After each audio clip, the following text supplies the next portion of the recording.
Қайырлы күн достар, менің каналыма қош келдіңіздер. Бүгін біз осындай әдемі қош иісті контейнерлік свеча жасайтын боламыз. Осы свечаны жасау үшін қажет заттарды экранға көрсетіп кететін боламын. Бүгінгі біздің контейнерлік свечамызға соевый воск қолданатын боламыз. Осы воскты біз керек мөлшерде таразыға қойып өлшеп алатын боламыз. Таразымызды қосып дайындап алдық, ыдысымыз үстіне қойдық. Ендігі осы соевый воскымызды керек мөлшерде таразымен өлшеп алатын боламыз. Бізге 170 грамм воск керек. Мінекей воскымызды салып алдық. Бізде 170 грамм болу керек еді. 173 грамм артық болып кетті. 3 граммын алып тастаймын. Воскымыздың артық түсіп кеткен 3 граммын алып тастадық. 170 грамм тура болды.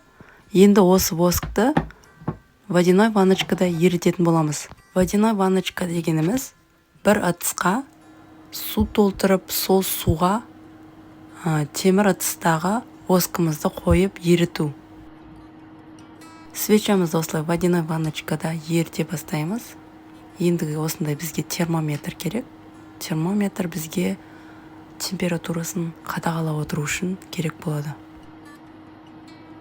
Термометрімізді қосып, осылай свечаның үстіне қойып, температурасын қадағалап қарап отыратын боламыз. Осы термометрмен температурасын қадағалай отыра, және де араластырып еріту процесіне көмектесіп отырамыз. Міне біздің воскымыз толығымен еріді. Енді осы воскты водяной ванночкадан шығарып аламыз.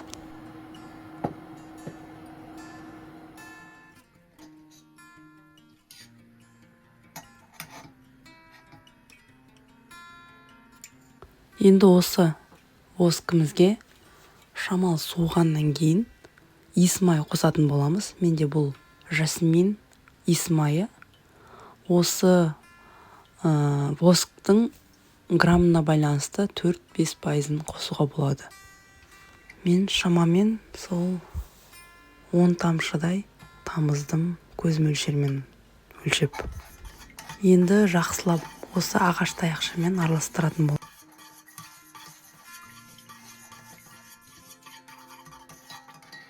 Воскымызды жақсылап араластырып болған соң суытып қоямыз. Воскымыз суып дайын болды. Воскты құйған кезінде 56-65 градусте суған кезінде құйған дұрыс. Сол уақытта жақсы қатады. Менде осындай дайын шыны контейнер арнайы свечаға арналған осындай интернет-магазиннен сатып алдым. Енді осы дайын воскымызды осы петелькасының үстінің бойымен құя отырамыз, айналдырып. Сонда петелькасы сіңіп, жақсы бойына свечаны сіңіріп алады. Ол жаққан кезінде жақсы жанатын болады.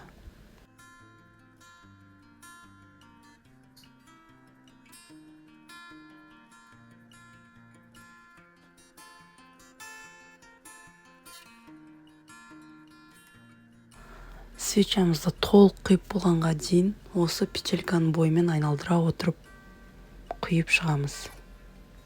Свечамызды құйып болдық. Енді осы свечамызды қатырып қоямыз. 50-60 минутта қатады. Енді қатып болған соң осындай гипсофил деген гүлмен әрлейтін боламыз бетін әдемі болу үшін. Міне біздің свечамыз дайын болды. Толығымен қатты. Осындай әдемі болып, керемет болып шықты. Иісі де керемет болып шығыпты. Енді осы свечамыздың бетін әрлеу үшін осындай гипсофил деген гүл керек. Гипсофилді біз жеке-жеке талдарымен қиып аламыз.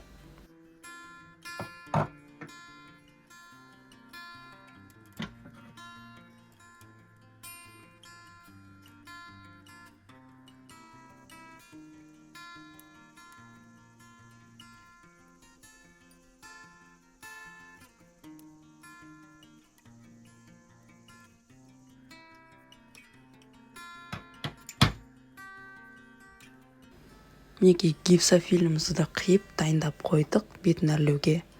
Енді осы гипсофилді жабыстыру үшін біз толығымен қатып қалған свечамыздың бетін осындай феннің көмегімен жібітіп аламыз.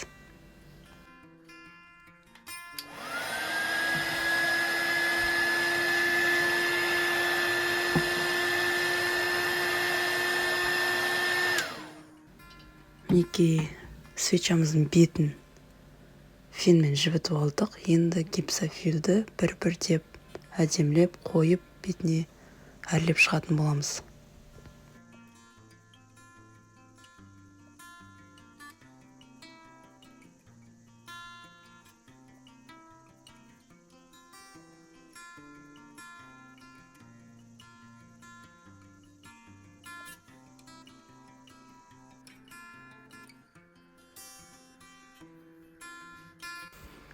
Мінекей свечамызды толығымен әрлеп, әдемілеп шықтық. Осындай әдемі болып шықты.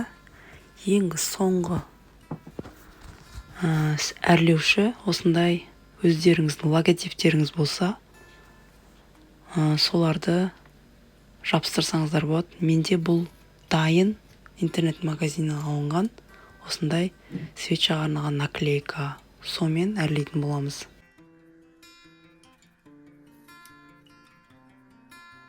Міне біздің свечамыз толығымен аяқталды. Осындай әдемі керемет свеча дайын болды. Егер осы видео ұнаған болса, лайк басып, комментарий қалдырып, келесі менің видеоларымды көргілеріңіз келсе тіркеліп алыңыздар. Сау болыңыздар.